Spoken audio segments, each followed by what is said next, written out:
Most people think of a health savings account as a place to stash money for doctor visits and prescriptions, and that's how the average person uses an HSA. But the wealthy use it very differently. They don't think of an HSA as a spending account. They think of it as a long-term, tax-free wealth-building tool. I'm Matt Sorensen, attorney and CEO of Directed IRA, and in this video, I want to show you how wealthy families actually use HSAs to build wealth, why it works so well under the tax code, and how you can start thinking about your HSA the same way. Let's break it down. The wealthy don't use their HSA like a checking account where you're putting money in and you're taking it right back out. And this is the first major difference. Most people, they put money in an HSA and they use it immediately for any of their medical expenses, and they're draining it out every year. Now, wealthy families don't do that unless they absolutely have to. They treat the HSA like a long-term investment account, a tax-free growth bucket, and a future medical and retirement reserve they're going to use later in life.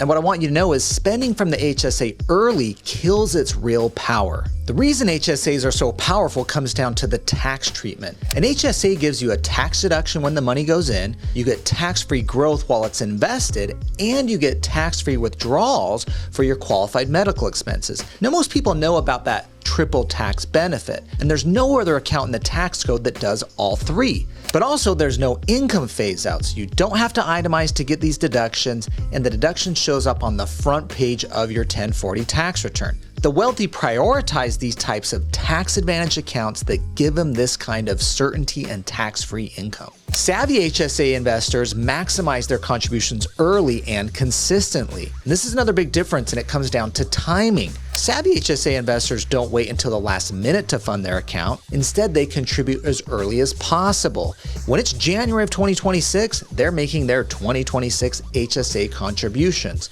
and they max out those contributions whenever they're eligible, and they let the compounding of those dollars start to do the heavy lifting. Every year you delay and wait until the deadline of April 15th of the next year to contribute to your HSA, you're losing out on another year of tax-free growth. Even small contributions become significant over time, and if you think of an extra year of invested dollars over 20 or 30 years, the returns are significant. So it does add up over time, and remember, that growth is never taxed. And when you're thinking about your HSA, I don't want you to think about it as a health savings account. I want you to think about it as a health investment account. One of the biggest mistakes I see people make is letting their HSA sit in cash like a savings account. That is not how the wealthy use it. They invest their HSA just like they would any other long-term account, whether this is stocks and ETFs, real estate, private investments, alternative assets. When those investments grow inside the HSA, every dollar of gain stays in the account. There's no capital gains tax, no income tax, no tax drag on the returns, and that's incredibly powerful over decades of investing and having your HSA account. Now, this next point I'm going to make might sound contrary to how you thought a health savings account was supposed to work. What I want you to know is you should not be using your HSA to pay for your medical now. Don't drain your HSA account to pay for your medical right now. Pay for it out of pocket. The reason I want you to keep money in your HSA rather than draining it is because that HSA account grows and comes out entirely tax-free. Why would I drain a bucket of investable cash that I don't have to pay tax on when instead I could use other money I have that I will pay tax on if I invest it and try to grow it? This is a concept the wealthy understand. They want to leave all the money in the tax advantage account. They maximize their contribution. They put the money in every year and they don't touch it to take money out. They instead use their taxable money to make their medical expense payments. Now you might be thinking, Matt, but how do I pull the money out of the HSA later? I thought the only way the money comes out of the HSA if it's for qualified medical expenses. And that's true. If we want tax-free distributions from the HSA, it must come out for qualified medical expenses. But you don't have to pull the money out in the year you incur the expense. If I have an HSA in 2026 and I had money put into it, and let's say I have a medical expense, I don't have to pull the money out in 2026.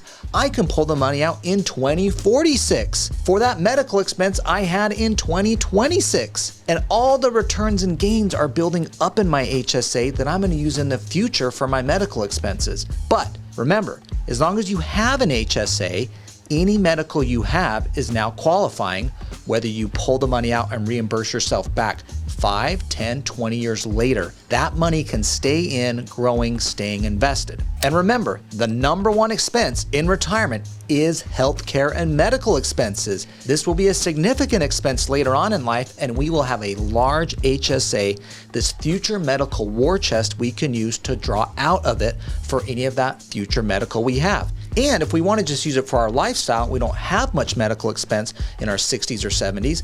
Remember, that medical you had in your 40s and 50s that you didn't pull money out of your HSA for, you can now pull out in your 60s and 70s totally tax-free. So all that medical, we want to keep records of it. We're going to use it later in life, and all that medical we have later in life, that HSA can be deployed to cover those expenses. And we've used this tax-free HSA vehicle to create this future medical war chest at our deploy once we hit retirement. Now, once you're in retirement at age 65, you can't contribute to the HSA anymore. But remember, your medical withdrawals are all still tax-free. And even your non-medical withdrawals are treated like an IRA. They're taxable, but there's no penalty on any distribution. So even if the money isn't used for medical that you have as current medical, or all those medical expenses you've built up over time as you've had the HSA, that money doesn't disappear. It can still be used and distributed to you in retirement. So the HSA effectively becomes another retirement bucket with unique tax flexibility. One thing savvy investors do very well is they stay informed without overreacting to headlines. Now, there have been some recent updates to HSA rules tied to the large tax legislation, including the One Big Beautiful Bill and related IRS guidance on that. Not all of those headlines are accurate. For example, you cannot use your HSA for a gym membership. That was part of a House bill on HSAs as part of the Big Beautiful Bill that did not pass. Now, one important item that did make it into the One Big Beautiful Bill on HSAs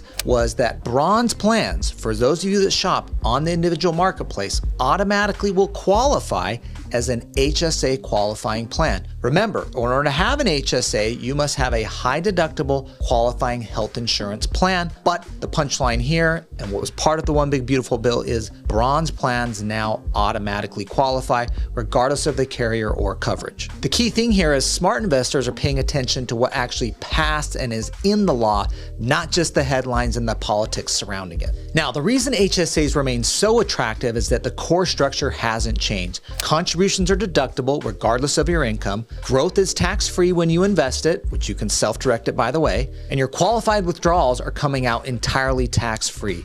Those fundamentals have stayed remarkably stable, even as the details around eligibility and plan design have evolved. The takeaway isn't to constantly change strategy, it's to make sure your strategy is based on current law, not outdated rules or internet hype. Let's zoom out though and look at the big picture here. HSAs are a core wealth bucket, but wealthy families don't just rely on one account. They build multiple buckets. Taxable accounts, retirement accounts, Roth IRAs, HSAs, and the HSA sits near the top of that priority list because of its unmatched tax treatment.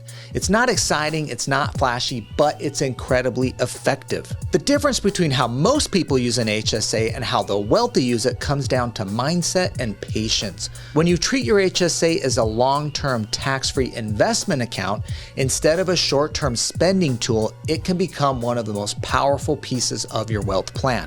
If you want help on setting up or optimizing an HSA, or you want to explore investing your HSA beyond savings account, there's a link in the description below where you can book a free call with my team at Directed IRA. And if this video was helpful, make sure to hit the like button, subscribe to the channel, and turn on notifications so that you don't miss future videos. I'm Matt Sorensen. Thanks for watching. I'll see you in the next video.